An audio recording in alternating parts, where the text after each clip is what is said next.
대한민국 국민들을 집단 트라우마에 빠뜨린 이태원 12구 참사가 일어난 지 열흘이 지났습니다. 이 어처구니 없는 참사에 책임이 있는 자들을 반드시 처벌해야 할 것입니다. 당일 현장에서 구조에 힘쓴 경찰과 소방관들이 아니라 현장의 시민의 안전을 지키기 위한 경찰과 기동대 인력을 배제시키고 마약 수사 성과에만 몰두했던 자들, 그것을 지시했던 책임자를 처벌해야 합니다. 서울 한복판에서 이태원의 한 골목길에서 폭 3.1m, 길이 5.7m의 좁은 장소에서 150명이 넘는 청춘들이 목숨을 잃었습니다. 4.16 세월호 참사의 진실을 밝혀내지 못했기에 우리는 또다시 같은 아픔을 겪고 있다고 생각합니다. 이대로 방치한다면 우리는 또다시 제3, 제4의 참사와 직면하게 될지도 모릅니다. 우리가 이들을 추모하는 방법은 반드시 진실을 밝혀내고 책임자를 처벌하는 것입니다. 더 이상의 참사가 발생하지 않기 위하여 국민 모두가 국가의 시스템을 믿고 살아가기 위하여 여러분들께서 힘을 모아 주시기 바랍니다. 팩트헌터 시작하겠습니다. 오늘은 예고해드린 대로 여러분들이 기다리셨던 궁금해하셨던 우리 송영길 전 대표님을 모셨습니다. 반갑습니다, 대표님. 네, 안녕하십니까? 반갑습니다. 반갑습니다. 예, 잘 지내셨죠? 네. 네. 근황을 좀 말씀해 주시면 좋겠습니다. 아시다시피 지난 12구 참사 때문에 모든 국민들이 우울해하고 비통해하고 있습니다. 이게 나라냐라는 외침을 세월호 위에 다시 하게 된 것 같습니다. 나라가 이렇게 한순간에 무너질 수 있구나. 정말 외신들에 의해서 지적되고 있는 우리 대한민국의 실상들이 너무나 부끄러운 자화상으로 다가오고 있습니다. 부끄러운 국민의 몫이 되고 있습니다. 지금 마치 유체 이탈 화법을 하듯이 윤석열 대통령께서 경찰들을 막 훈시하고 엄히 조사하겠다는데 이게 156명의 국민들이, 젊은 청춘들이 죽었고 또 수많은 외국인들이 함께 죽은 사건에 대해서 모든 책임이 대통령에 있는 거 아니겠습니까? 그렇죠. 아니 서해 공무원 하나 월북 여부 가지고 논란이 돼서 일부 정보 전달 기관을 제한했다 그래서 원본을 삭제한 것도 아닌데 당시 국방부 장관을 구속시킨 정권입니다. 해양경찰청장을 구속시켰습니다. 서해 공무원을 피살하도록 한 것도 아니잖아요, 사실. 그게 월북이 아니냐는 정보의 판단의 문제인데 이걸 가지고 이 SI 정보 이런 것을 들춰내서 국가안보를 위태롭게 하면서 전직 국방부 장관 해양경찰청장을 구속시켰던 윤석열 정권 156명의 청춘을 죽게 만든 이 사건 어떻게 처리하는지 국민들이 똑똑히 지켜보고 있다고 생각합니다. 네. 방송한 지 3분 지났습니다. 송영길 대표님께서 인사하시자마자 이렇게 또 울분을 토하시는 것은 아마 여러분들, 시청자 여러분들, 우리 국민들의 마음이 아닐까 싶습니다. 어떻게 이렇게 짧은 시간 내에 국가가 이렇게, 국가의 시스템이 이렇게 무너질 수 있는가. 정말 참담한 심정이고 전 국민이 집단 트라우마에 걸려 있다. 하나만 더 말씀드리면 제가 이틀 있다가 현장에 가서 추모 헌화를 하고 현장을 돌아봤습니다. 그리고 나서 성장현 전 용산구청장과 저녁을 먹으면서 경위를 들어봤어요. 네. 거기 또 구의원들하고도. 작년에 17만 명이 안 돼 아무런 문제가 없었다는 거죠. 왜 문제가 없었느냐. 사전에 구청장, 용산경찰서장, 상인연합회장 등이 다 만나서 대책회의를 수차례했어요. 네. 이번엔 이 박희영 구청장 자기 고향 가고 부구청장 보냈다는 거 아닙니까? 그렇습니다. 거기다가 또 자기 편이 아니라고 구청장 되자마자 4개월 됐다고 자기는 잘 모른다고 이렇게 변명도 했지만 임기가 남아있는 이태원 그 상가특구연합회 회장을 9월 달에 그냥 그만두게 만든 거잖아요. 그렇죠. 그러니까 아무런 사실 상인 자체들과 구청 직원이 연합을 해서 또 경찰의 협력을 얻어서 해야 됐을 텐데 아쉬움이 있고 서울시장이나 용산구청장은 방위협의회 의장입니다. 저도 인천시장을 했잖아요. 그렇죠. 제가 인천시장 하면 이런 일이 벌어지면 재난이나 큰 행사가 벌어지면 방위협의회를 소집합니다. 그럼 제가 의장이 되고 제 인천 지역의 지역사령관 17사단 사단장 그다음에 해양 거기 경찰서장, 경찰청장, 검사장 모든 기관장이 다 모여요. 내가 소집할 권한이 있고 군 병력까지 요청할 권한이 있거든요. 시장과 구청장이 사실 총체적으로 큰 책임이 있는 거죠. 네, 전 성장현 구청장님이 12년 하셨죠, 용산에서. 그렇습니다. 아마 4선을 했습니다. 4선. 그런데 3선하고. 예. 그런데 민주당에서 공천이 안 됐지 않습니까? 아니 이번에 3선 금지로 이번에는 아, 출마를 삼성 못했습니다. 던지러 예, 삼선을 그런 했었습니다. 워낙 평이 좋으셔서 삼선까지 예, 하셨죠? 삼선까지 다 아, 했습니다. 그렇군요. 예. 네. 자, 그러면 이태원 참사에 대해서 묻지 않을 수가 없습니다. 예, 이제 우리는 12구 참사라고 부르자고 얘기를 하고 그렇습니다. 있습니다. 이태원 12구 참사. 이 참사의 원인이 무엇이며 이 정부의 대응에 국민들이 더 분노를 하고 있고 누구도 책임지지 않는 이런 모습에 대해서 더 분노를 하고 있는데 이 원인이 어디에 있다고 보십니까? 원인은 우리나라는 대통령 중심제이기 때문에 대통령이 어느 분야에 관심을 갖냐에 따라 모든 경찰이나 행정력이 거기에 줄을 서게 돼 있습니다. 네. 대통령이 마약과의 전쟁 선포하니까 다 마약에 집중하고 박근혜 대통령이 뭐 4대 범죄, 5대 범죄 그러면 거기에 집중하거든요. 네. 그러니까 이게 경찰이나 이런 행정력이 자주적으로 만약 우리 민주당 구청장이었다면 대통령의 그런 지침과 상관없이 자주적으로 아마 이걸 그랬겠죠. 관리를 했을 텐데 네. 다 같은 당이다 보니까 일색이 돼서 아쉬움이 있고요. 도대체 있을 수가 없는 게 거기 CCTV도 다 있을 거고 정복 경찰이 호루라기만 들고 한 앞에 4명, 위에 4명, 한 8명만 배치돼서도 괜찮았을 텐데 그렇죠. 기동대 병력이 이 대통령 관저 이런 데를 지키고 있으면서 11번이나 6시부터 사고 나기 전까지 그 119 신고가 접수됐는데 아니 그냥 그걸 그렇게 무시해버리는 이런 정부는 거의 부작위한 그 살인 방조가 아닌가 싶습니다. 그러니까 11번의 112 신고에 일선 파출소에서는 인력들이 태부족이고 최소한 2인, 3인 1조로 나가지 않습니까? 그리고 그렇죠. 예, 이태원 파출소장이 용산서에 요청을 했음에도 불구하고 그게 묵살됐다는 게 지금 용산서도 문제지만 112는 용산서 소관이 아니라 서울청 소관입니다. 그렇죠. 뭐 기동대도 서울청 소관이잖아요. 네네. 서울청장이 핵심적 책임이 있는 거죠. 그렇습니다. 서울청장이. 실제로 또 그리고 본청장도 마찬가지고 네. 이상민 장관은 유체 이탈 합법을 하고 있는데 장관이 정부직이 책임을 져야지 다 아래 사람한테만 하고 가면 되겠어요. 그러니까 저는 권력의 크기는 책임의 크기와 비례한다고 생각하는데 다 권력을 맡을 때는 뭐 할 것처럼 하다가 책임질 때는 도망가는 모습은 정말 국민들을 더 분노하게 만든다고 봅니다. 지금 이상민 장관의 그 경질 그러니까 사퇴를 요구하는 국민 여론이 65%가량 됩니다. 그렇습니다. 예, 그런데도 버틸까요? 윤석열 대통령께서 이상민이 자기 고등학교 후배고 검사 출신이고 뭐 친하다. 그래서 저거를 하게 되면 저게 사조직이지 공조직이라고 볼 수가 있겠습니까? 그렇잖아요. 지금 경찰청장, 서울청장 뭐 어디하고 친하다. 그냥 제일 하단인 용산서장한테만 모든 걸 떠넘겨서 희생양으로 만드는 것은 경찰 조직이 동의하지 않을 거라고 봅니다. 그렇죠. 그 경찰의 최우선 목표가 치안 유지, 시민 안전을 지키는 것이지 않습니까? 그렇습니다. 주체가 없는 행사니까 그랬다는 변명도 나는 더 어이가 없는 게 주체가 없은 경우니까 더 경찰력과 공권력이 필요한 거죠. 주체가 있으면 주체 측에서 자체 관리가 될 거 아니겠습니까? 그렇죠.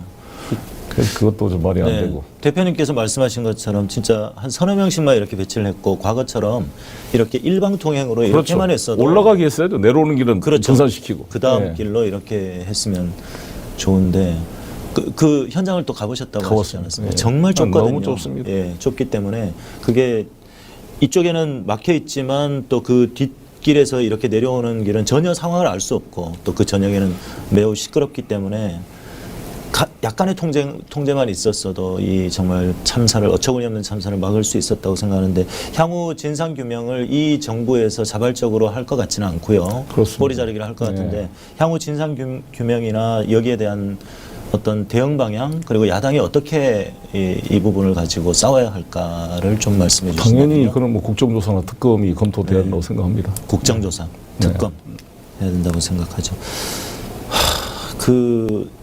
이제 6개월 지났습니다. 윤석열 정부가 6개월 지났는데 어떻게 이렇게 하루가 멀다 하고 이런 어처구니 없는 일들이 벌어지는 것인지 그리고 왜 누구도 책임지지 않을까요? 그러니까 이게 저도 인천시장을 해봤으니까 네. 단체장을 해보면 네. 뭐 당 대표 때도 마찬가지입니다만 조직의 최고 책임자가 어느 분야에 관심을 갖냐가 귀신처럼 알려집니다. 하부 조직에. 거기에 모든 게 집중이 되는 거예요. 그러니까 대통령께서 진짜 국민을 아끼고 섬기고 네. 민생에 과연 자신의 어떤 생각에 우선순위를 두고 있느냐, 아니면 야당 탄압하고 잡아다 수사하고 이런 데 관심을 가지고 있느냐에 따라 이게 행정력과 수사력과 경찰력이 확 달라지는 거죠. 같은 경찰, 검찰력도 민생 분야에 집중될 거냐, 아니면 저런 공안적인 탄압, 정치적 사건에 매달릴 것이냐. 아니 그렇게 이재명 후보, 이재명 대표 막 수십 번, 100번을 넘게 압수수색하는 그런 속도로 아니 112 신고를 11번 받고도 움직이지 않는 이런 경찰이 어떻게 된 겁니까? 이게 네. 오직 했으면 그 한 아주머니가 아마 유가족으로 알려진 것 같습니다만 윤석열, 오세훈 시장 조화를 다 때려부시고 막은 경찰한테 이런 식으로 그럼 우리 애들 좀 막아주지 그러냐는 게 우리 힘으로 다가오잖아요. 그렇죠. 저도 딸이 하나 있는데 제 아들도 3, 4년 전에 이태원 거기를 다녀왔다 그러더라고요. 네. 밤에 딸을 자는 모습을 보면서 얼굴에 뽀뽀를 하고 이게 한 번씩 만져보고 들어와서 자면서 이런 딸을 잃어버린 아빠의 심정이 얼마나 찢어질까 생각하니까 잠을 못 자겠어요. 그래서 새벽에 일어나서 제가 108배를 계속 오고 있습니다. 네. 네, 마음이 아파가지고. 그 공중파나 언론에서는 나오지 않았는데 이런 사연도 있습니다. 헝가리 교민이신데 이제 내년에 영국 귀국하셔서 한국에 살기로 계획하신 네. 어머니가 오셨어요. 24살 아들이 이번에 이태원에서 희생자가 됐거든요. 네, 그래서 그런데 언론의 보도 뭐 31살 헝가리 교민 이러니까 그게 분통이 터지신 거예요. 그래서 보도를 하려면 똑바로 해라. 다 일부러 숨기는 거죠 지금. 네, 내년에 한국에 와서 살려고 했는데 다시는 나는 대한민국에 오지 않겠다라고 하시면서 오시는 모습도 있었고요. 왜 이렇게 희생자와 또 유가족들을 은폐하고 드러내지 않으려고 할까요? 뭔가 무속이 지배하고 있다는 의심이 드는 거 아닙니까? 정말 이상합니다. 이런 정말 어처구니 없는 참사가 있으면 모두 하나하나의 사연이 그렇겠지만 그래도 이 언론에서 그런 안타까운 사연들을 소개를 하면서 서로가 함께 위로하고 그렇습니다. 사실을 알릴 텐데 전혀 그런 게 없습니다. 오히려 외신이 그 역할을 하고 거의 있습니다. 언론도 너무 하는 거 아니에요? 언론을 통제하겠지만 거기에 맞서서 언론이 보도를 해줘야 될 텐데 그런 아픈 사연이 나오면 자신들의 책임이 드러날까 봐. 뭐 나도 합동분향소에 가봤지만 영정사진 하나, 이름 하나, 위패 하나 없이 그랬죠. 네이버에 보면 그냥 국화꽃 하나 놔두고 추모합니다만 써있지 뭘 추모한다는 말도 없고. 맞습니다. 이 도대체 이게 지금 언론을 이렇게 통제하고 그 통제당하고 있는 언론도 한심하고 어떤 면에서. 그렇죠. 국민들의 한숨이 점점 늘어가고 있고요. 그 BBC 코리아 그 유튜브 채널이 있습니다. 네네. 유튜브 채널이 지금 몇만 명이 늘었습니다. BBC 코리아에서 이 이태원 참사, 12구 참사에 대해서 다양한 뉴스들을 네. 취재해서 올리고 있거든요.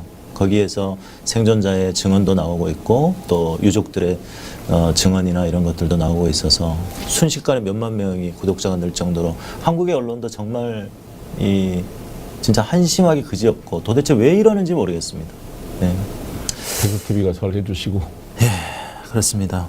자, 이 얘기만 할 수 없고요. 네. 오늘은 이제 한반도의 위기이고 또 앞으로 우리 송영길 대표님께서는 여러분들도 아시다시피 정말 다재다능하시고 미래 비전이 있으시고 정말 할 말이 많은 분이십니다. 그래서 지난 서울시장 선거, 지방선거를 통해서 우리 지지자들, 시민들은 그렇게 얘기합니다. 송영길의 재발견. 사실은 송영길 대표님 20년 넘게 정치를 하셨는데 말이죠. 이번에 송영길을 처음 봤다. 이렇게 얘기를 합니다. 자, 지난 지방선거 비록 안타까운 패배였지만 정치인 송영길에게 어떤 의미였습니까?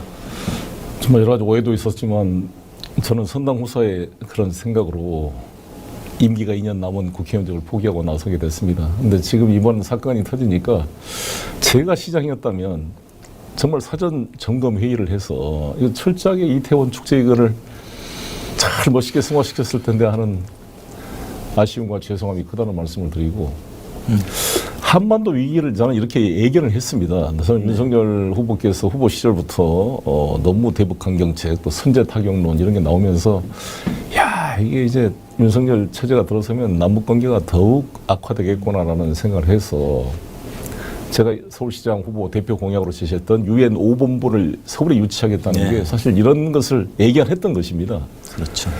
이것을 북한의 핵 문제나 군사적 문제를 강대강으로 그래서 한미일 삼각 협력 체제와 북중러 삼각 협력 체제로 제2의 냉전 구조를 만나 그래서 우리 한반도가 과연 안전해지겠는가? 국민들이 더 불안해하잖아요. 계속 미사일 쏘고 우리도 쏘고 서로 자존심으로 보면 그쪽 배타적 경제 속에 쏘아주면 이쪽도 쏘고 그렇게 되면 이게 오해와 우발적 실수로 인해서 만약에 국지전이 발생하게 되면 걷잡을 수 없는 그렇죠. 이제 일이 벌어집니다. 우리 주가 폭락하고 맞습니다. 지금 그렇지 않아도 부동산 가격 폭락에 지금 경제가 망가질 위험에 지금 처해 있는데 이렇게 무책임한 이 암체어 오리어라 그러잖아요. 군대도 안 갔다 온 사람들이 그냥 암체어에 앉아가지고 전사가 돼서 마치 그냥 대북 강경 말을 입으로만 쏟아내고 정말 이런 게 너무 안타깝고요. 저는 항상 국가 원수나 이런 지도자들은 하나밖에 없는 자기 아들을 GP 휴전선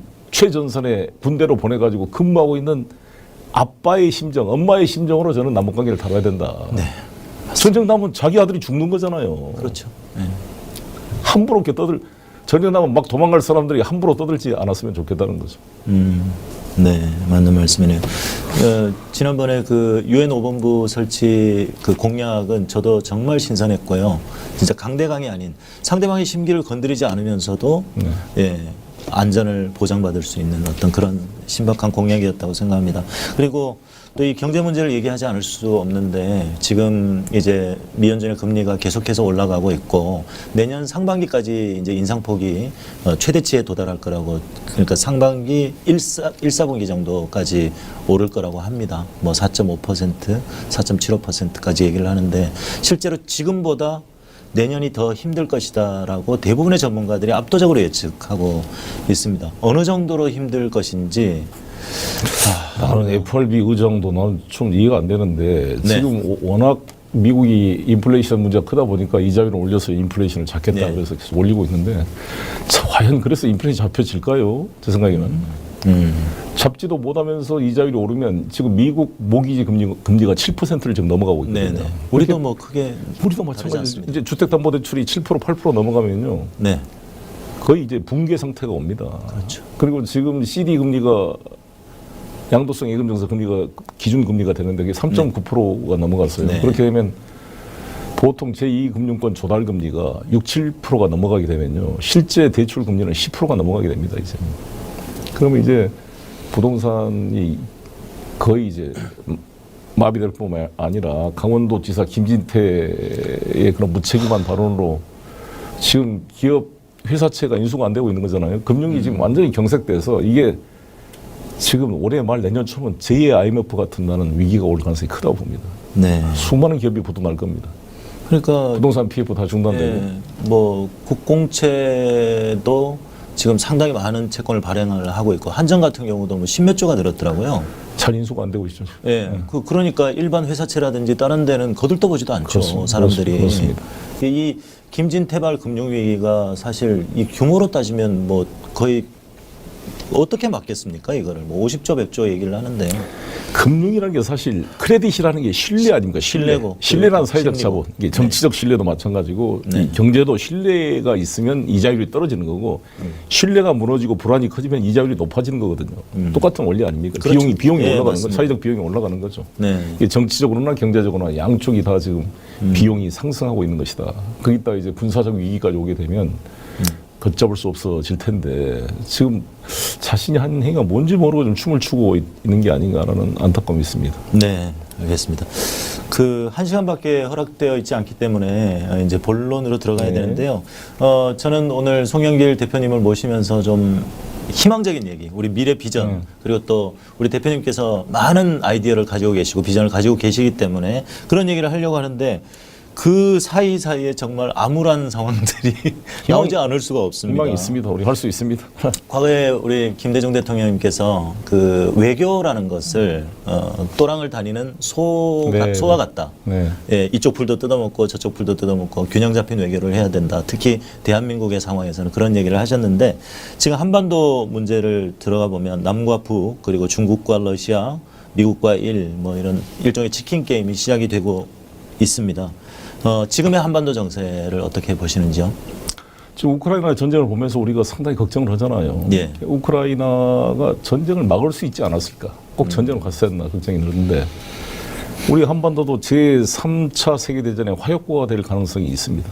상존해 있고요. 이게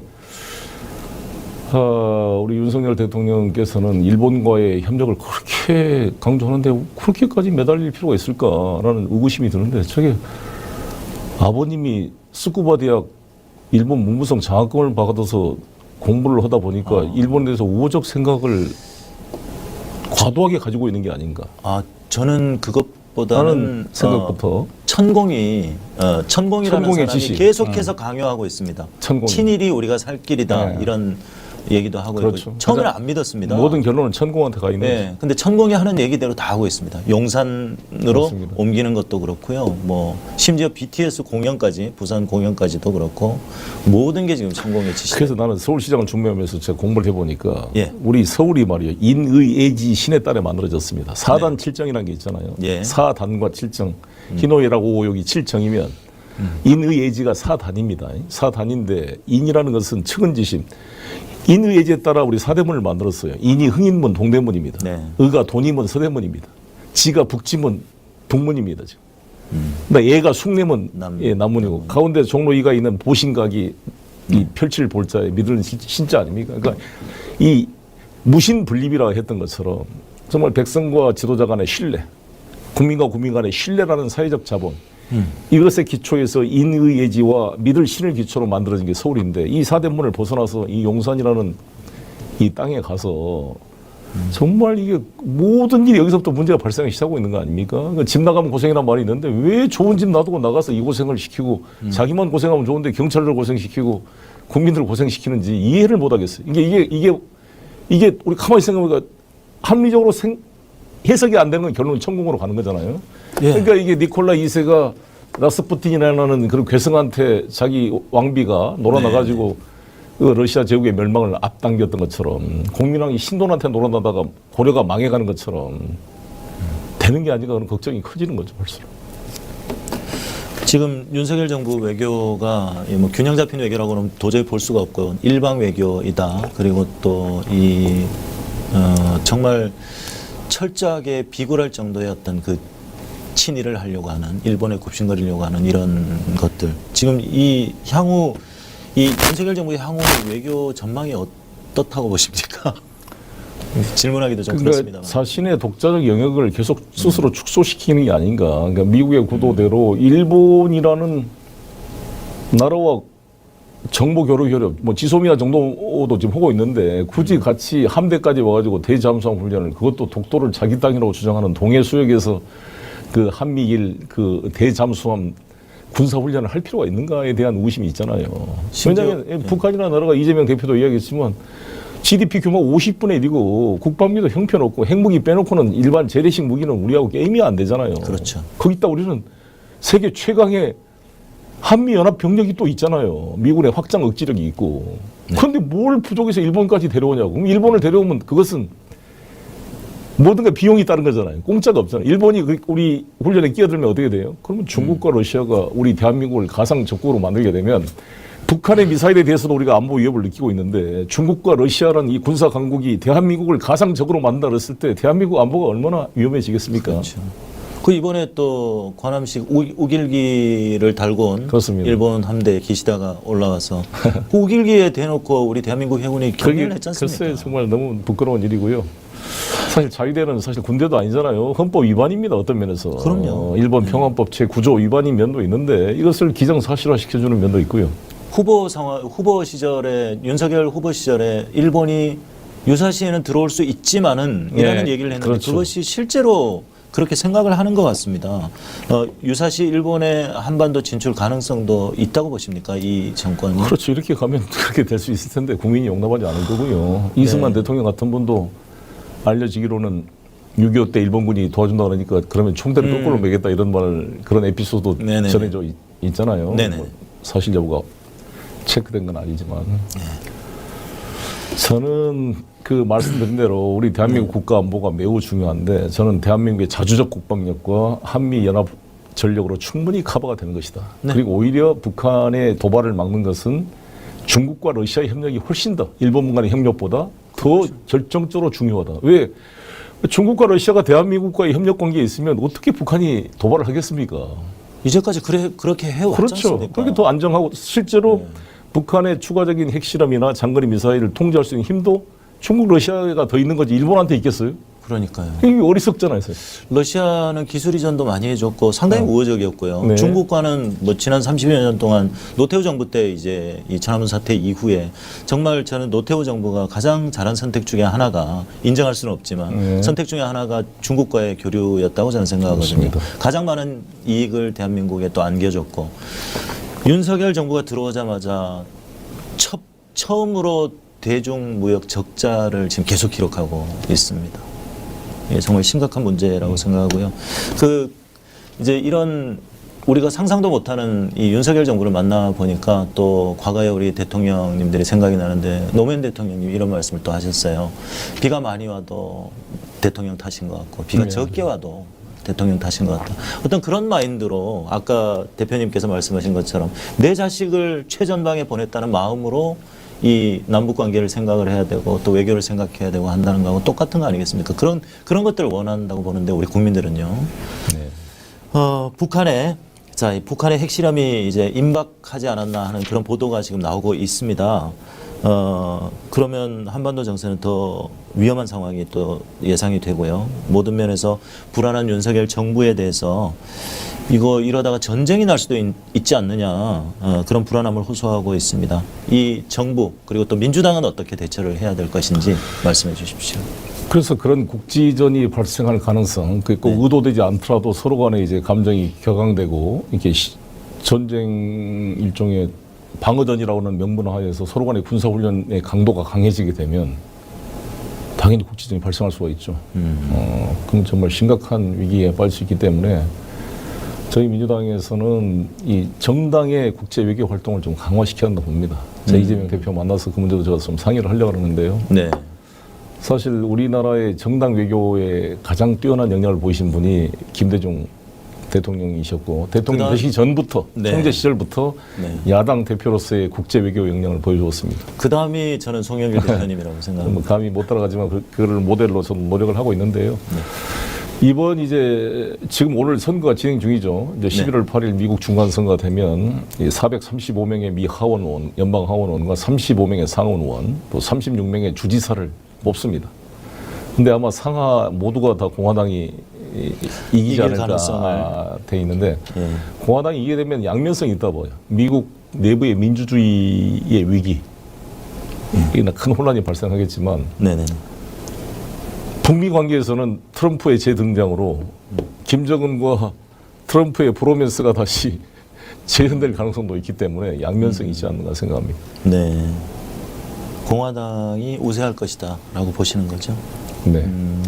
그렇군요. 그게 이제 경제 문제입니다. 아시다시피 지금 미국 중간 선거의 쟁점이 세 가지거든요. 하나는 낙태 권리를 이제 낙태를 못하게 하는 그 미국 최고 연방 법원의 그런 보수적 결정이 내렸잖아요. 그렇죠. 트럼프 대통령이 만든 보수적 대법관들이 완전히 그 민주당의 가치와는 반대되는. 그래서 모든 여성들의 지금 반발을 일으키고 있는데 이게 생각보다 큰 선거의 쟁점이 안 되고 있어요. 경제 낙태 문제. 그렇죠. 두 번째는 민주주의 파괴. 왜냐하면 지금 출마한 공화당 후보 300명이 지난 2년 전 대통령 선거를 도둑맞은 선거다. 트럼프가 이겼는데 도둑맞았다. 우리로 말하면 민경욱 또 황교안 그분 같은 시가 그분들은 지금도 계속 부정선거라고. 이준석 대표가 그러지 말라고 비판을 해도 막 하고 있잖아요. 그 두 분은 소신을 가지고. 그런 것처럼 제2의 민경욱, 황교안 같은 사람이 300명이 출마를 했어요.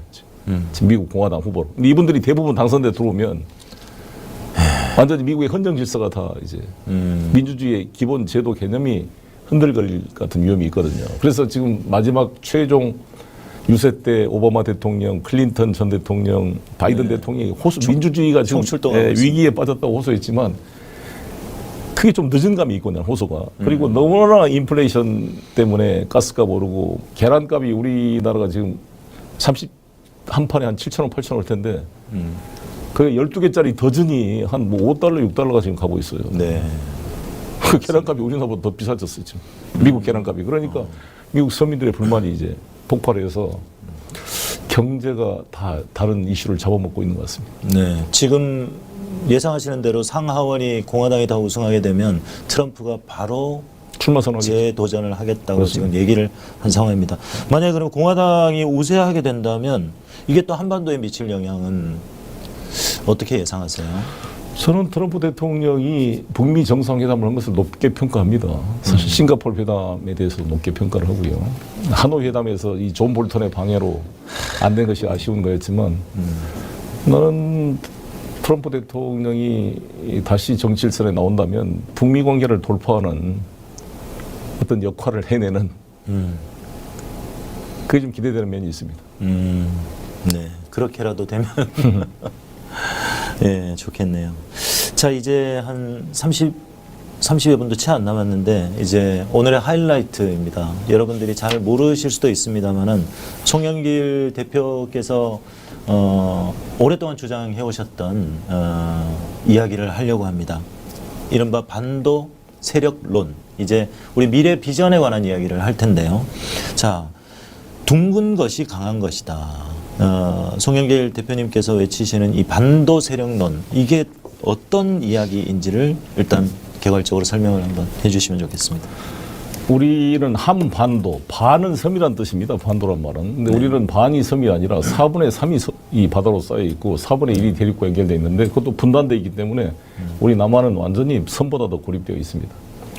그러나 이제 반도는 운명적으로, 지정학적으로 대륙 세력과 해양 세력이 서로 부딪히는 곳입니다. 그래서 항상 우리는 비동적으로 역사를 배웠어요. 반도는 운명적으로 해양과 대륙이 부딪혀서 임진왜란, 러일전쟁, 청일전쟁, 6.25 전쟁까지 계속 이렇게 전쟁이 일어났잖아요. 그래서 저는 이것을 좀 발상을 바꿔서 반도가 세력이 돼보자. 왜 반도는 세력이 되지 말라는 법이 없지 않느냐.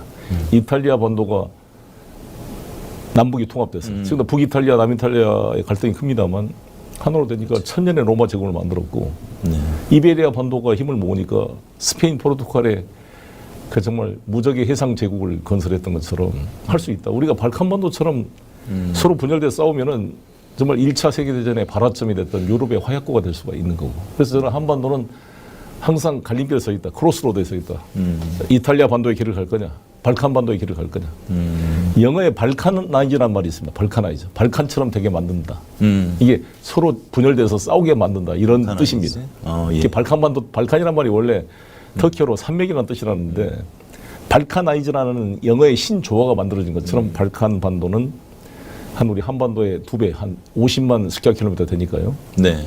근데 거기에 수많은 인종, 종교, 민족이 뒤엉켜서 지금도 화약고가 되고 있죠. 근데 우리 한반도가 저는 발칸반도의 길을 가서야 되겠습니까? 잘못하면 3차 대전의 화약고가 될 수 있잖아요. 그래서 저는 반도 세력론을 통해 남북이 서로 교류하고 통합시켜서 대륙과 해양을 포섭하는 동북아의 강국으로, 동북아의 선진국으로 대한민국이 발뻗을 수 있다. 저는 이렇게 생각합니다. 그런 비전을 저는 구체화시키고 있고, 저 이번에 프랑스에 가는데 가서도 이 문제를 더 심화시켜 보려고 합니다. 네. 그 대표님, 이런 이 막힘없는 지식들이 도대체 어디에서 나오시는? 제가 좀 머리가 커가지고. 아, 그렇습니까? 아, 예. 여러 가지로 공부한 걸 좋아해서. 저는 예, 대표님 뵐 때마다 어떻게 저렇게 쉼 없이 말씀을 하실까? 저도 그렇게 딸리지는 않는데 정말 입을 자연스럽게 벌리면서 이렇게 바라보게 됩니다. 말씀하시는 걸 들어보면. 자, 이제 구체적으로 여기에 대해서 좀 말씀을 해주시면 좋겠는데요. 진짜 이 시대의 중요한 주장, 일종의 발상의 전환입니다. 이 발상의 전환이라고 생각하는데. 자주적으로 성장하는 이 반도 국가인 대한민국이잖아요. 예. 그러면 주변에 어떤 그 해안과 인접해 있는 국가들, 세력들과 이 대륙들이 이것을 흔쾌히 응할까요? 일본이 남북의 이 평화를 가장 반대하는 것처럼. 그렇지 않겠습니까? 예. 그래서 저는 독일의 그 겐셔 그 외교부 장관을 제가 롤 모델로 많이 생각했는데 그 겐셔 외무부 장관은 사실 자민련 소속이지만 3인당 SDP하고도 연정해서 외교부 장관을 했고 또 기민당 홀 수상하고도 또 같이 해서 정말 이 아데나우어의 친서방 정책을 기초로 하되 브란트의 오스트폴리크 그 동방 정책까지 수용을 해서 통일을 완성시킨 사람입니다. 근데 이분이 이 겐셔 장관이 프랑스와 미국을 설득해서 통일 독일이 도움이 된다. 라는 걸 설득함과 동시에 고르바초프와 세바르나제를 계속 만나서 이 통일된 독일이 절대 소련의 적이 안 될 것이다. 동독 지역에는 미군이 배치되지 않도록 하겠다. 여러 가지 아무튼 경제적인 또 제안을 해서 그걸 설득을 시켜냈거든요. 저는 우리가 만약에 남과 북이 통일된다면 이 통일된 대한민국이 중국과 러시아의 적대국이 되지 않을 것이다. 그렇죠. 일본과 미국한테도 도움이 되게 하겠다. 그래서 4대 강국의 이해관계를 조율해내는 외교 역량이 필요하다 이렇게 생각합니다. 그래서 만약에 주한미군을 철수하지 않아도 된다고 김정일 위원장이 DJ한테 얘기했다는 거 아닙니까? 네. 대신 이제 성격이 바뀌었으면 좋겠다. 동북아 평화유지군으로. 그렇죠. 그러더라도 우리가 남북이 통일되면 주한미군이 북쪽에 배치되지는 않을 것이다. 이렇게 해야 중국과 러시아를 안심시킬 수 있잖아요. 그렇죠. 중국, 러시아는 주한미군이 이 부대가 압록강 도망가로 전진 배치되는 통일을 어떻게 용납할 수 있겠습니까? 맞습니다. 예, 서로에게 그러네요. 그러기 위해서는 주변의 어떤 강대국, 그 해상국가들, 반도 국가들, 그리고 전 세계 무대, 뭐 유엔이라든지 외교 무대에서 계속해서 설득해내고 그렇습니다. 이런 작업들이 진짜 필요하기 때문에 외교 역량이 있는 사람들이 그 역할을 우리 대표님처럼 역할을 해 주셔야 되는데요. 대표님께서 이 외교의 전문가라고 하시는데 거기에 대한 에피소드를 잠깐 얘기해 주시면. 원래 고등학교 때 저는 외교관이 되고 싶었어요. 네. 근데 외무고시 봐서 외교관이 되기는 너무 한가한 일이 됐고 5.18을 겪고 나서 전두환 군사독재와 싸워서 학생운동을 해야 되기 때문에 네. 고시 공부할 엄두를 못 냈고요. 뒤늦게 제가 사법시험에 합격해서 이제 국회의원이 되어서 외교 문제를 계속 공부하게 됐고 외교통일위원장을 또 맡게 됐습니다. 근데 저는 이제 국방보다 외교가 더 중요하다 보는 게 외교가 실패하면 전쟁이 일어나거든요. 그렇죠. 그래서 저는 인조도 바보처럼 청나라를 못 다뤄서 외교가 실패하니까 병자호란 정묘호란이 자초된 거고 6.25도 외교를 잘 못해서 에치슨 라인에서 그냥 우리 대한민국이 배제되고 한미 관계나 여러 가지 중국 러시아 관계도 마찬가지고 이 전쟁 상황을 방지 못한 면이 있었던 거 아닙니까? 항상 외교가 실패하면 그 다음에 전쟁이 따라오기 때문에 저는 외교부를 국방부 못지않게 우리가 다시 민주당이 집권한다면 외교부의 인력과 예산을 2배 이상 늘려야 된다. 저는 이렇게 주장하고 있습니다. 네. 뭐 가능성은 희박해 보이지만 윤석열 정부에서 그나마 이 진짜 외교 참사라든가 이런 것들을 좀 만회할 수 있는 방법도 있을까요? 윤석열 정부에서 어떻게 하면? 그러니까 윤석열 대통령이 천공의 말을 듣지 말고 네. 송영기를 한번 부르든지 좀 했으면 좋겠어요. 그래서 제가 서울시장이 되고 싶었던 것도 정말 진심으로 내가 시장이 되면 국무회의에 들어갈 수 있잖아요. 그렇죠. 그럼 좀 진지하게 한번 윤석열 대통령하고 당파를 떠나서 나라를 위해서 내가 도울 게 있을 것이다. 그렇잖아요. 중국, 러시아 이쪽이랑 뭐 외교에는 그렇죠. 지금 정치 초년생 아닙니까? 네. 윤석열 대통령은. 저한테 들을 이야기도 많을 거고. 근데 대통령을 처음에서 잘 모른다고 했는데 잘 모르면서 정말 아는 것처럼 뭔가를 안 듣고 액션을 취합니다. 그러면 다른 말 천국말도 안 들어야 되는데 또 천국말만 듣고 다른 사람 말 안 들으면 이게 큰 문제가 되는 거죠. 그 매일 조문을 가라고 했습니다. 천공이.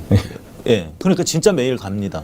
네. 그리고 이상하게 여기에 머리에 그렇죠. 수건댕이처럼 네, 바르고 그렇죠. 나오고 처음에는 대부분의 국민들이 이거는 그냥 가십일 뿐이지 설마 그럴 리가 있겠냐고 했는데 너무나 맞아떨어지니까 이제 많은 국민들이 이게 진짜란 말이야? 청와대 안 들은 것도 그거 아니겠습니까? 그러니까요. 다 용산으로 가야 모든 게 된다고. 지금 이게 좀 주술과 이런 미신에 따라 국정이 운영됐을 때 이게 이 네. 장인이 뭔가 좀 눈을 가리고 지금 앞길을 가는 것처럼 그 최근에 이 천공이라는 자가 이 본명이 이병철이라고 합니다. 예. 예.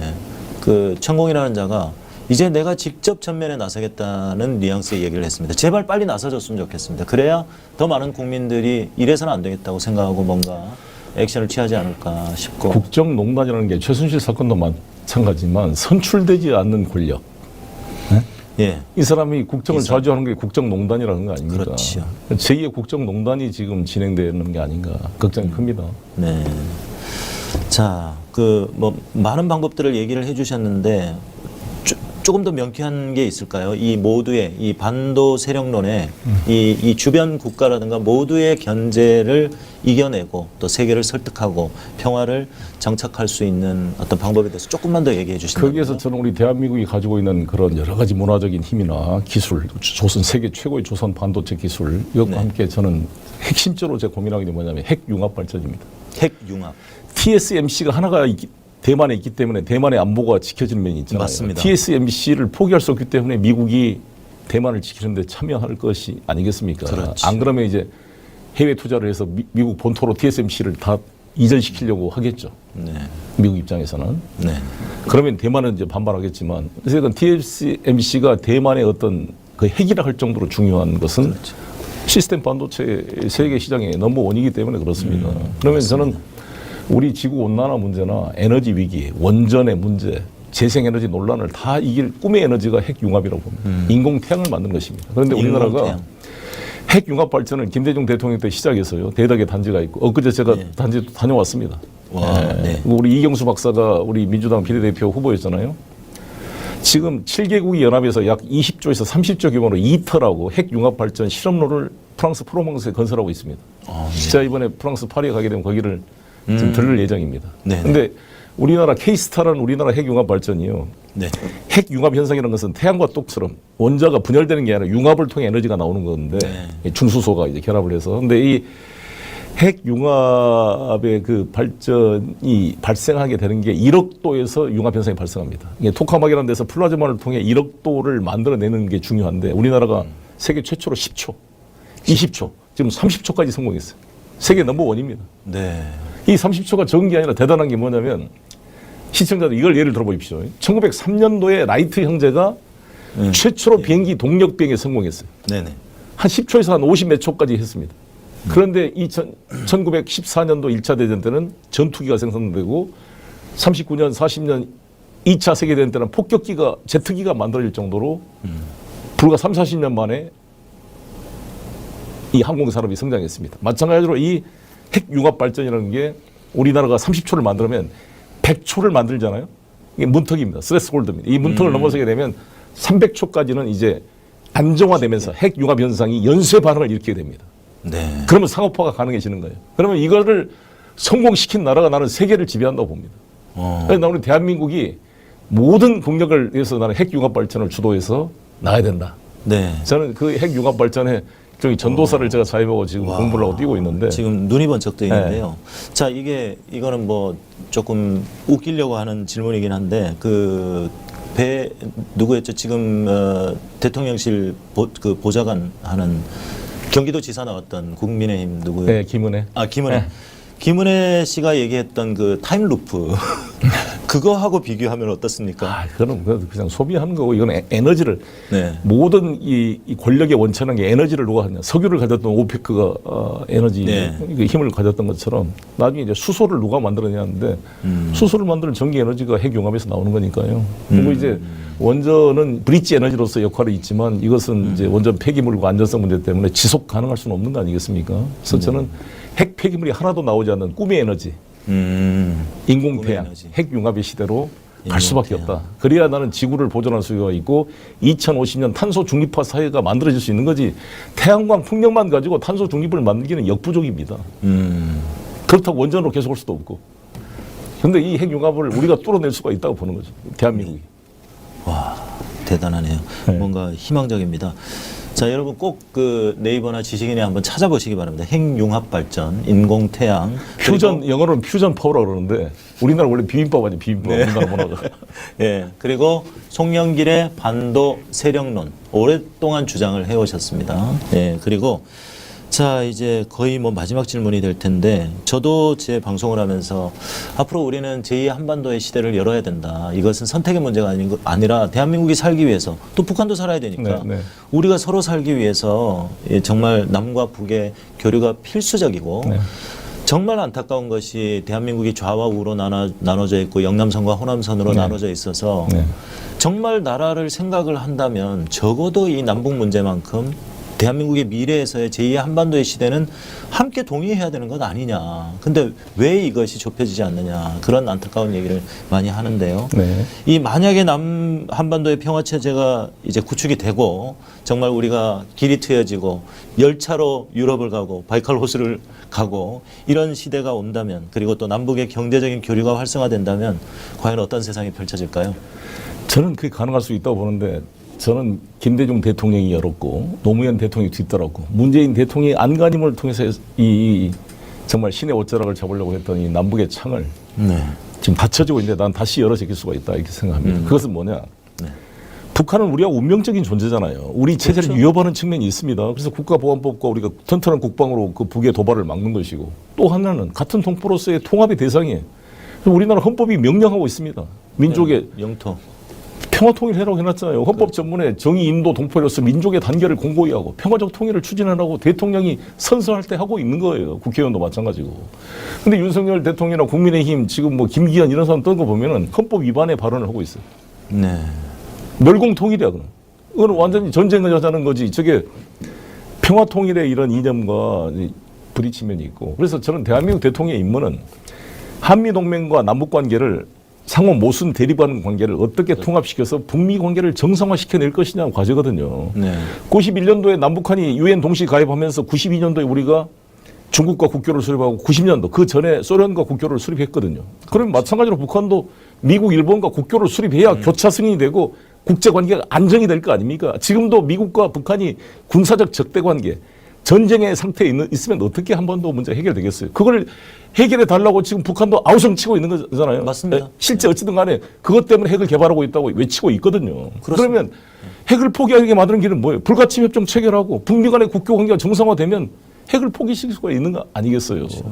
그 90년대 초반에 만약에 이제 네. 북미 수교까지 이루어지고 그렇게 네. 됐다면 아마 지금쯤은 전 세계 탑3 국가 안에 대한민국이 들어가지 않을까. 그렇습니다. 저는 그렇게 생각합니다. 이게 쉽지 않은 일이지만 네. 내가 친구를 둘을 사귀고 있어요.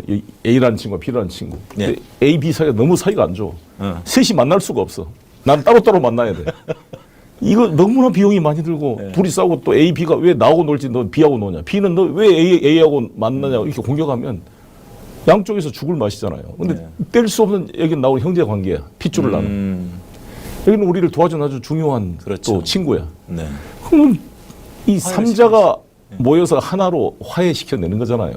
근데 그 노력을 문재인 대통령이 해서 될 뻔했습니다. 트럼프와 이게 됐는데 나는 존 볼턴이 여기서 이제 튀어나와가지고 그 방해한 것을 우리가 저는 그때 문재인 정부가 정의용 장관이나 서훈 실장이나 분들이 그 볼턴의 방해 공작을 막아내지 못한 것이 아쉬움이 큰 거죠. 그리고 하노이 회담 이후에 그 문재인 정부의 어떤 조금은 소극적인 그렇죠. 부분에 대해서도 정말 아쉽습니다. 아쉬움이 큽니다. 네. 제가 여기저기 막 까거든요. 이제 저도 민주당을 지지하고 문재인 정부의 성공을 간절히 원했지만 아닌 건 아니라고 정말 입에 거품을 불고 얘기를 하는 사람이라서 그렇습니다. 야, 오늘 정말 중요한 내용을 많이 얘기를 해주셨고 정말 이 한반도의 미래 비전 이런 방법이 있다. 발상의 전환입니다. 반도 세력론. 약속된 시간이 거의 다 이제 한 6, 7분 정도밖에 안 남아서요. 이제 마무리를 해야 될 텐데 이제 10월 말쯤이면 이제 프랑스로 가시게 되지요. 한 6개월 정도 계신다고 하셨습니다. 그렇습니다. 예. 뭐 구체적으로 어떤 일로? 저 12월 1일 날 출국하려고 그러는데요. 이제 네. 그랑제골을 하나 골라서 거기서 강의도 하고 네. 많은 이제 교류를 해볼 생각인데 주요 제 연구 과제는 우리나라가 지금 대한민국 인구 절벽, 대한민국이 소멸해 가고 있습니다. 출산율이 0.8이 무너지고 있어요. 20만이 곧 무너질 것 같아요. 이렇게 하다 보면. 저희 때 100만 명이 태어났는데. 네. 근데 지금 프랑스가 1.8이 넘어갔어요. 예. 프랑스의 그런 인구 정책 좀 쭉 살펴보거나 현장에도 가보고 해볼 생각이고요. 근데 프랑스는 원전 강국이기 때문에 원전 문제, 핵 폐기물 처리 어떻게 하는지 보고, 네. 그다음에 아까 말씀 이터 핵 융합 발전을 네. 좀 보려고 그러고요. 그다음에 기후 위기 대응이 이제 파리 기후 협약이 만들어진 것이고 OECD와 유네스코가 이 프랑스에 있습니다. 그래서 네네. 유럽의 각종 현안 문제들을 좀 연구를 해보려고 합니다. 네. 6개월로 짧으실 것 같은데.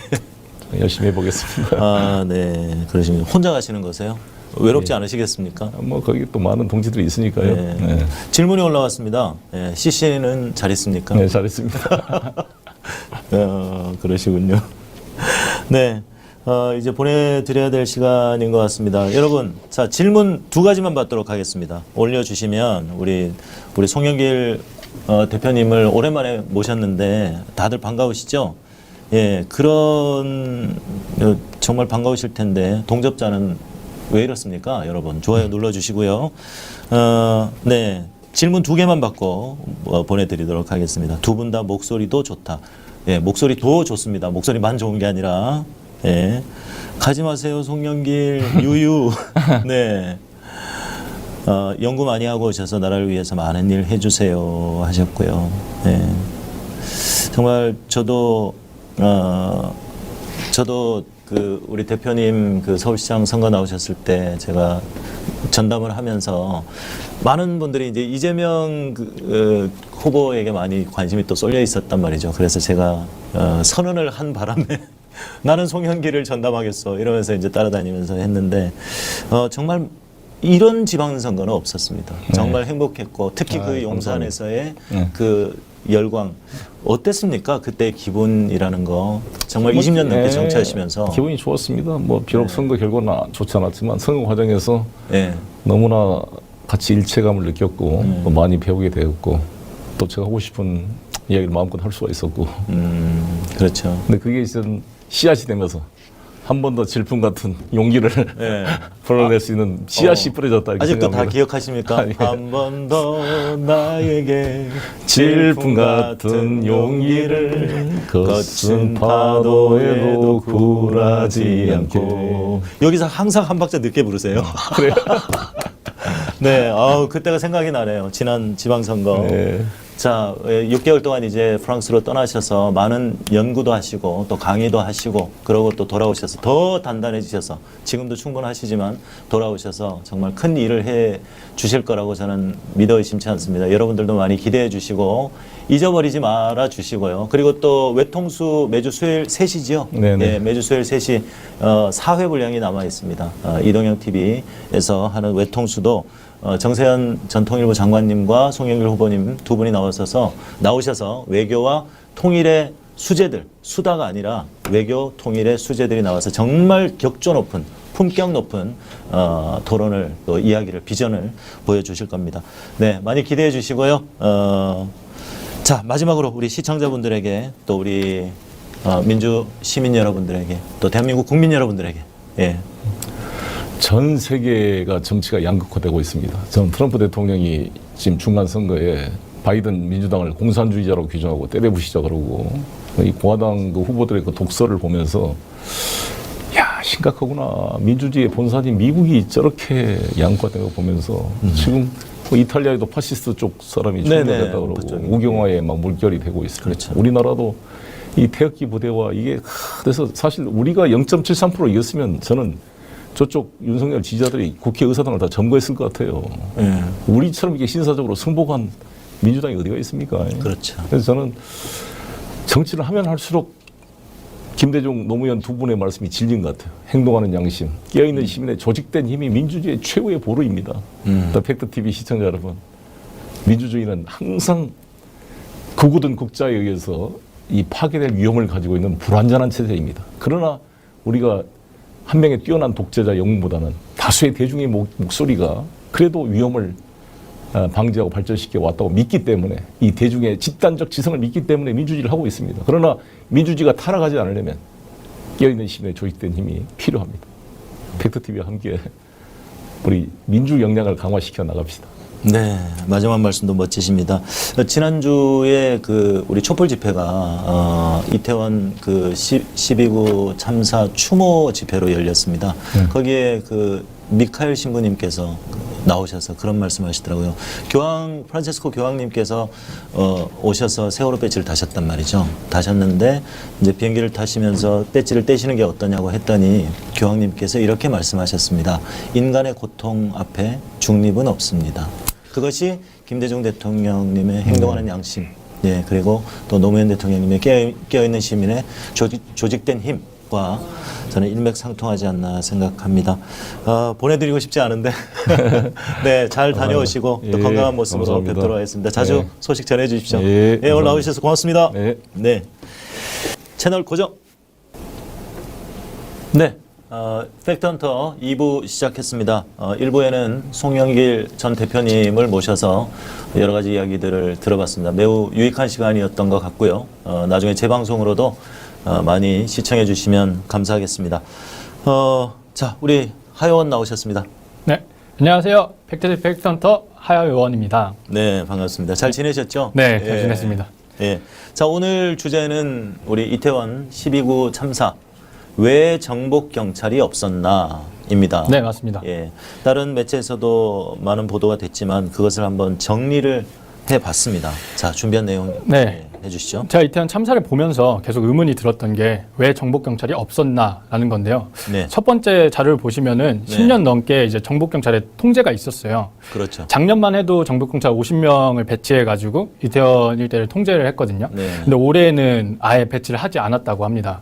그에 반해서 이제 마약 관련 수사에 배치된 경찰이 50명 정도인데 넘는 인원인데 그 인원이 사복 경찰로 이제 배치가 됐고요. 그렇죠. 그리고 기동대 병력이 보통은 이 질서 유지라든가 시민 안전을 위해서 대부분 이제까지 예년까지는 해왔었는데 올해는 정복 경찰이 거의 없었다. 네, 맞습니다. 네. 그래서 왜 배치를 이렇게 하지 않았을까 하는 네. 의문이 들었고요. 네. 그래서 두 번째 질문을 봤을 때 이례적으로 당일 경찰 상황을 보면은 네. 보통 공무원들은 책임 소재 때문에 작년과 동일하게 업무를 추진하기 마련인데 올해에는 그러지 않았다는 거예요. 네, 보통 이제 공무원을 복지부동이라고 하잖아요. 그러니까 시키는 것만 하는 겁니다. 네. 합니다. 그러니까 창의성이 좀 부족하다고도 할 수 있고요. 공무원 조직은 다른 이 일반 회사랑은 좀 다르게 잘하면 칭찬받을 수는 있지만 조금 그 명령대로 시스템대로 하지 않으면 욕 먹거든요. 네, 잘릴 수도 있고. 맞습니다. 네. 그렇기 때문에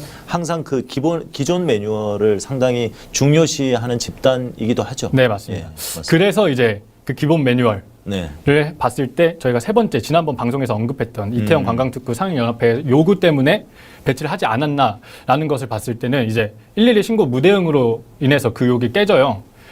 이제 6시 34분에 최초 신고가 들어왔고 그럼 경찰이 출동을 해야 되는데 출동을 하지 않았다. 왜 그랬을까 생각해 보면 이게 일선 경찰이 판단할 수 있을 정도는 아니었을 것 같다는 의문이 들거든요. 그리고 그만한 인력도 부족했고요. 그쵸, 네. 네. 그래서 거기서 이제 또 드는 생각이 네 번째는 경찰 수장들의 책임 방기인가라는 걸 봤을 때 지금은 계속 그런 쪽으로 얘기를 하고 있어서 제가 반대 쪽으로 한번 생각을 해봤는데 네. 제가 봤을 때는 당일 용산 서장이랑 서울경찰청장, 경찰청장 모두 이태원에 관련돼서는 배제된 것처럼 보였거든요. 왜냐하면 아까 말했듯이 공무원의 특성상 자기들의 관련된 일이라면 미연에 네. 방지를 했을 텐데 네. 그러지 않고 자기들이 관계가 없다는 듯이 행동을 했다는 거예요. 그러니까 그 뭐 윗선의 지시, 방향, 네. 설정이 있었다는 것을 유추할 수 있네요. 네, 그런 의혹이 든다는 네. 거죠. 그래서 그럼 여기서 다시 네. 왜 정복경찰이 없었나? 네. 라는 의문을 생각해 봤을 때 네. 또 한 가지 의혹인 거죠. 이제 다 아시다시피 대대적으로 이제 정부에서 마약과의 전쟁을 선포하지 않았습니까? 그렇죠. 한동훈 법무부 장관이 마약과의 전쟁을 선포했고 그다음 윤석열 대통령이 10월 21일 날 경찰의 날 기념사에서 마약과의 전쟁에서 승리를 해달라라는 발언을 또 했어요. 이미 대통령실 그리고 법무부 장관인 한동훈, 뭐 또 윤석열, 한독수, 뭐 국민의힘, 용산서 주간 협의 보시면 1번에 한동훈 마약과의 전쟁 선포 이게 10월 14일 보도입니다. 검찰에 4개의 곳에 특수팀을 설치하겠다. 아마도 지금 윤석열 정부라든가 한동훈이라든가 이 정부 여당의 지지율도 떨어지고 있고 그런 것들을 한번 만회해 보기 위해서 이번에 한번 마약과의 전쟁 과거 그 노태우 정부 시절에 네. 우리 하여원은 태어나셨죠?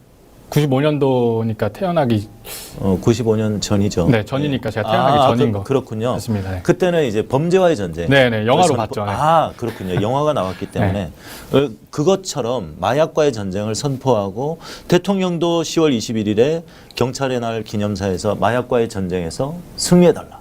이런 얘기를 하고 윤석열과 한덕수가 만나서 10월 24일에 전 사회적으로 마약과의 전쟁이 절실하다.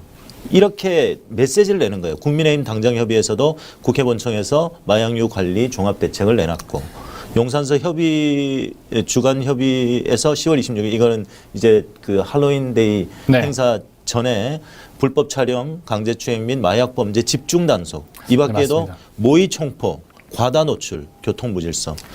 네, 제가 여기 알기로는 이제 봤을 때 이제 이게 이틀 전이거든요. 3일 전. 근데 형사과 중심으로 참석을 했어요. 근데 네. 교통무질서 관련해서는 기동대에서 그렇죠. 이제 네. 관리를 하니까 기동대에 참석이 있어야 되는데 기동대는 참석하지 않고 형사과만 참석을 했다. 그럼 여기서 유추해 봤을 땐 앞서 말했듯이 성범죄 및 마약 범죄 관련해서 중점을 두지 않았나 하는 성과를 내려고 했다. 그래서 집중적으로 뭐 형사과라든지 이쪽에서 그 참사 직후에 경찰 쪽에서 나온 인물이 형사과장이에요. 네. 그래서 그때 137명의 경찰이 배치가 됐다고 하고 대부분 사복 입은 경찰이었다고 하는데 어떻게 왜 137명밖에 안 나왔습니까? 라고 하니까 저는 그 숫자를 알지 못합니다. 처음 들었습니다. 이렇게 얘기를 하는 거죠. 누군가의 지시에 의해서 이 모든 게 움직여졌다는 게 이 표만 보시면 이 표를 보시면 충분히 유추할 수 있는 대통령이 이렇게 강조를 하고 법무부 장관이 강조하고 여당이 강조하고 총리가 강조하고 국민의힘에서 강조하고 하는데 당연히 공무원들은 이번에는 이쪽으로 가나 보다. 인력이 무한정이 있는 게 아니지 않습니까? 그렇기 때문에 경찰의 최우선 과제인 치안유지, 시민 안전을 책임지는 것에 대해서는 소홀할 수밖에 없었다는 거죠.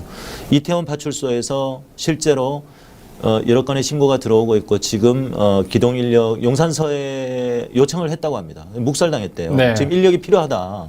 정말 큰 사고가 날 수 있겠다라고 경찰 내부망에도 내부 메신저에도 요청을 했음에도 불구하고 묵살당했다는 것이죠. 그래서 네, 맞습니다. 우리 국민들이 이것은 어쩔 수 없는 사고가 아니라 막을 수 있었던 인재이다. 그래서 반드시 철저한 조사 그리고 책임자를 처벌하고 대비책을 마련하는 것이 필요하다라는 얘기를 하죠. 네, 맞습니다. 네. 그래서 다음 자료에서 봤을 때 왜 정보 경찰이 없어야 했나라는 이제 의문이 드는데요. 이것도 의혹입니다. 의혹인데 이제 지켜야 할 국민이 아닌 예비 범죄자들로 봤다라는 의혹이 있고요. 그렇죠. 젊음의 거리에 모여 있는 자들이 다 술 취하고 마약하고 잠재적인 범죄자 취급을 했다는 거죠. 앞서 말했듯이 성범죄랑 마약 범죄를 이제 중점으로 수사를 하겠다고 했으니 그렇게 보여집니다. 그래서 정보 기본 경찰들이 쫙 있으면 아무래도 위축돼서 하려고 해도 못하는 그런 게 있죠. 그런 게 있죠. 그렇기 때문에 사복 입은 경찰들을 대거 배치를 해서 마약과의 전쟁에서 대단한 성과를 내려고 했다. 그리고 실제로 한동훈 법무부 장관의 별명이 뭔지 아시나요? 검찰에 있을 때? 잘 모르겠습니다. 빨간펜 선생님이고요. 모도국장입니다. 기자들과 상당히 긴밀한 검찰 출입 기자들이나 상당히 긴밀한 관계를 유지를 해왔고 또 방송에 이런 건은 어느 방송에 던져주면 아주 언론 플레이를 할 수 있겠다. 뭐 이런 것들을 기가 막히게 안다고 합니다. 기자들과 관계도 아주 좋고요. 그러니까 한동훈 법무부 장관이 얘기하는 대로 그대로 기자들을 받아주고 있는 거거든요. 심지어 최근에 그 스토킹 신고. 네. 기자로 밝혀졌지 않습니까? 네, 맞습니다. 그럼에도 불구하고 이걸 취하지 않습니다. 이거는 전 세계 기자는 취재 영역이잖아요. 그런데 이걸 스토킹으로 신고를 했고 오히려 한동훈을 취재하는 게 아니라 기자들이 더 탐사 기자들에게 가서 취재를 하고 질문을 던지고 있습니다. 한동훈이 고소했다는 이유로 정말 어처구니가 없죠. 그래서 이제 저는 이제 또 한 가지 의혹이 있지 않습니까? 네. 이제 기자들을 대동해서 마약 단속을 대대적으로 하려 했다라는 의혹. 네. 10시 30분에 대국민 퍼포먼스를 위해서 이제 정복 경찰을 배치를 안 하지 않았나 하는 이거 아주 중요한 카톡이네요. 네. 저는 이 내용을 보고 만약에 이날에 참사가 일어나지 않았고 마약 관련 수사가 진행이 됐다면 과연 주목을 누가 받았을까 하는 그런 의문도 들긴 했거든요. 한동훈이고 또 윤석열이고 이 정부 여당이고 그렇겠죠. 왜냐? 모두가 같은 메시지를 냈고 이런 걸 소위 말해서 이제 교통단속에서 함정단속처럼 함정단속이라고 하죠. 기사들까지 다 대기시켜 놨다는 거 아닙니까? 그래서 이런 내용이 나왔네요. 늦은 시간 죄송합니다. 용산서 형사과에서 10시 반부터 이태원 일대 마약 단속 나갑니다. 참고 바랍니다. 누구한테요? 또 마약 단속을 나가는데 이걸 미리 공지를 하네요. 그리고 추가 전파됩니다. 마약 단속 아직 못 나갔다고 합니다. 현장의 인파 문제 해결 후 나간다고 합니다. 추가 말씀드릴 내용이 있으면 전달해 드리겠습니다. 그리고 11시 33분. 네, 11시 55분이면 그 사고가 발생한 직후입니다. 직후. 10시 55분이면 이제 10시 15분에 최초 신고가 들어갔으니까. 그렇죠. 네, 1시간 정도. 네, 1시간 40분, 네. 40분 정도죠. 그리고 11시 33분에 압사 사고로 금일 마약 단속 취소됐습니다. 야, 이 메시지는 이제 기자들한테 보낸 메시지로 그렇죠. 알고 있습니다. 기자들한테 이런 얘기를 했다는 겁니다. 야, 이거 정말 이게 제가 진행자로서 욕을 할 수도 없고. 네, 어디까지나 의혹이라는 점 말씀드리고요. 마지막으로 이제 그렇지만 이 내용은 내용은 사실입니다. 사실이지 내용은 않습니까? 사실입니다. 네. 그래서 이제 대국민 퍼포먼스를 위해서이지 않을까라는 의혹. 네, 그렇죠. 네. 이렇게 우리는 이제 네. 예상이 된다, 유추가 네, 된다. 맞습니다. 그런 거고요. 자, 이게 문제의 사진 그리고 문제의 워딩입니다. 이상민 행안부 장관이 경찰 병력을 미리 배치함으로써 해결될 수 있는 문제는 아니었던 것으로 파악하고 있다. 이 워딩 때문에 행안부 장관이 욕을 정말 많이 먹었지 않습니까? 그죠? 저는 여러분, 여기서 이제 봤을 때 경찰 병력을 미리 배치함이라고 이제 단정한다면 이 말에서 경찰 병력을 어떻게 배치했는지 미리 알고 있었다라고 일단 판단이 되고요. 그렇죠. 네. 예전과는 다르게 네. 많이 배치하지 않았다는 것을 자백하는 것이기도 하죠. 그렇죠. 예. 그래서 진실이 좀 보여진다라고 느껴지고요. 해결될 수 있는 문제는 아니었던 것으로 판단된다는 것은 네. 얼마나 많은 경찰을 배치해도 이게 이번 참사는 일어날 수 있었다라고 주장하는 말인 것 같고 여기서 중요시 됐던 거는 국민의 안전이 아니라 다른 것일 수도 있겠다라는 그런 의혹도 들기도 했습니다. 네. 그게 바로 이번 건 같은 경우는 시민의 안전보다는 마약과의 전쟁의 어떤 성과를 기대하고 행안부 장관이면 이걸 모를 리는 없을 거 아닙니까? 그쵸. 그래서 저는 그런 관점에서 본다면 이 얘기는 사실을 말한 거라고 저는 봅니다. 그죠? 네, 이상민 그렇게 행안부 보여져요. 장관이 이게 마약과의 전쟁을 성과를 내기 위해서 하는 것이기 때문에 경찰을 더 배치한다고 해서 해결될 수 있는 문제는 아니었던 것으로 파악하고 있다라고 하는 것은 일종의 자백이 아닌가. 네, 저도 여기서 이제 긴급하게 브리핑을 한 걸로 봤을 땐 진실이 많이 묻어 있다라고 생각이 네. 들거든요. 그러니까 이 말을 조금 다르게 해석하면, 조금 다른 시각으로 해석하면 경찰의 최우선적인 업무인 질서 유지나 시민 안전이 최우선적인 임무이죠. 그 다음에 맞습니다. 또 범죄자를 잡기도 하고 그건 당연히 해야 되는 것인데 시민 안전 이게 최우선이고 질서 유지가 최우선인데 경찰이 질서 유지와 시민 안전에 집중할 수 없었던 상황이었던 것을 이상민 행안부 장관이 실토한 것이다라고 볼 수도 있네요. 네. 근데 이 웃긴 게 이 브리핑이 있고 나서 이제 윤석열 대통령이 이상민 장관을 많이 데리고 다니거든요. 네. 그래서 저는 거기서 이상민 장관이 혹시 말실수를 할까봐 윤석열 대통령이 이렇게 데리고 다니는 거 아닐까 하는 그런 생각도 들기도 했거든요. 이상민도 검사 출신입니다. 판사 출신 아닌가요? 판사인가요? 네, 판사 출신. 판사 출신인가요? 네, 법조인이군요. 네, 맞습니다. 이야, 정말. 그러니까 어느 누구도 책임지지 않습니다. 이 어처구니 없는 참사, 후진국형 참사라고도 하고요. 전 세계가 이해를 하지 못하고 있습니다. 대한민국이라는 나라가 이미 12의 경제 대국이 됐고 또 앞으로 떠오르는 국가로 또 한국의 어떤 이 선진 문화들 또 K 문화들 그리고 또 선진 기술들 그런 미래 산업들에 대한 관심도가 상당히 높지 않습니까? 그런데 어떻게 윤석열 같은 사람을 뽑았고 그리고 또 어떻게 이런 어처구니 없는 사고가 발생을 했느냐. 전 세계가 안타까운 시선으로 바라보고 있거든요. 저는 이제 제 개인적인 생각은 경찰의 잘못이 클 수 있다고 생각은 하지만 네. 대한민국의 대통령으로서 이런 뭔가 자세를 취하는 건 잘못됐다라고 생각이 들거든요. 네. 이제 참사가 일어났고 희생자가 생겼고 그러면은 사과를 먼저 하고 그래야 되는데 참사냐 사고냐 희생자냐 사망자냐를 가지고 이제 하지 말라고 하고 이렇게 해라 지시를 하고 그런 모습들이 정말 잘못되지 않았나라는 그런 생각이 개인적으로 듭니다. 그러니까 이런 안타까운 사고 앞에서 이제 책임 소재를 따지고 책임을 회피하기 위해서 참사를 사고로 표현하고 네. 그리고 이 희생자를 사망자로 표현한 것. 그러니까 희생자라고 하면 희생을 하게 한 주체가 있는 것이고 그러면 누군가가 책임을 져야 되기 때문에 이것이 국가의 책임으로 돌아올 수도 있기 때문에 일단 책임을 회피하고자 하는 어떤 그런 태도가 정말 어처구니가 없었죠. 국민들이 네, 바라볼 때도. 예. 이들도 예상하지 못했겠지만 이것은 단순히 뭐 윤석열 정부라든지 박근혜 정부라든지 이런 이 소위 말하는 우파 정부, 보수도 아니에요 사실은. 근데 이 국민의힘 쪽에 어떤 정부가 들어섰을 때 운이 없어서 발생하는 참사가 아니라는 거죠. 그렇죠. 매뉴얼을 지키지 않고 시스템을 지키지 않은 어떤 그런 문제입니다. 돌아가신 박원순 시장님께서 3선을 하셨어요. 예, 10년을 하셨는데 박 시장님이 욕을 얻어먹으면서까지도 꾸준하게 해왔던 것이 서울시의 특히 이제 비가 많이 오기 전에 계속해서 배수구를 쓰레기차가 이 청소기 하는 차가 있어요. 네. 빨아당기는 차. 쓰레기차들이 배수구를 청소를 했어요. 낙엽이라든가 담배꽁초라든가 이런 것들을 계속해서 청소를 했죠. 그 비용도 제법 들겠죠.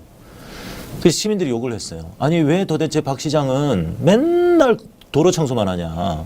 그런 욕을 했단 말이죠. 그럼에도 끊임없이 해왔기 때문에 침수가 일어나지 않았던 겁니다. 특히 지대가 낮은 강남 같은 경우에 침수가 일어나지 않았던 거거든요.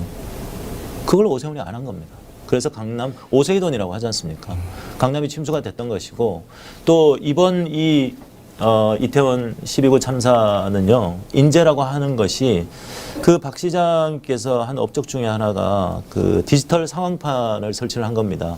경찰, 소방 모든 쪽에 비상 연락망이 되어 있고 시장실에서 모든 그 사람들이 모이는 지역 각각 곳곳을 다 실시간으로 보고 바로바로 조치하고 네. 보고받고 할 수 있는 어떤 그런 디지털 상황판을 만들었거든요. 상황실이 있었잖아요. 상황실. 네. 그렇죠.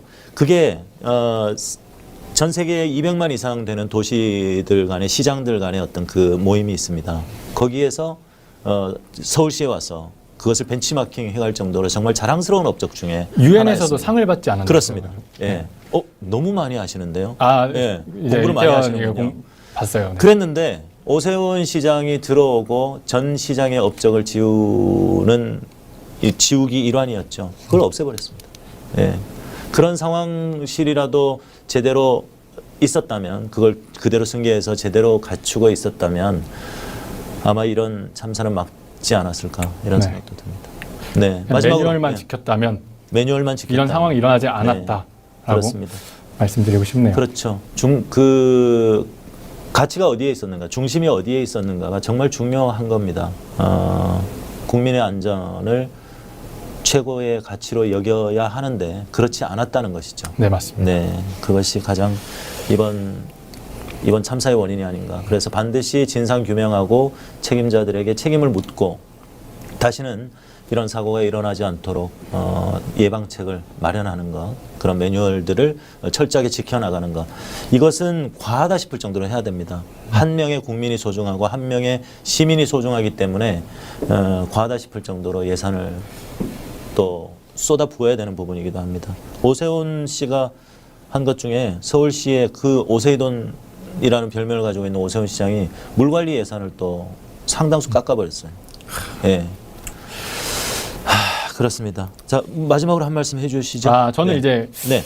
이제 오늘 보도했던 내용을 가지고 한장에서 이제 음모론이다라고 말할 수 있다고 생각하거든요. 근데 저는 이제 개인적인 생각은 네. 아직 제대로 된 사과도 하지 않았고 참사에 관련된 내용이 제대로 파악되지도 않았거든요. 네. 그래서 기자로서 지금 이 모든 상황을 의심해야 된다고 생각이 들어서 네. 이런 보도를 하게 된 거여서 네. 의혹이지만 음모론이라고 말하지 않았으면 좋겠다. 음모론이 아니죠. 예. 정말 의혹이죠. 의혹이다. 예. 이럴 것 같다. 이랬을 예. 수도 있겠다라는. 그렇죠. 예, 맞습니다. 다시는 이런 안타까운 사고가 일어나지 않아야 됩니다. 9년 전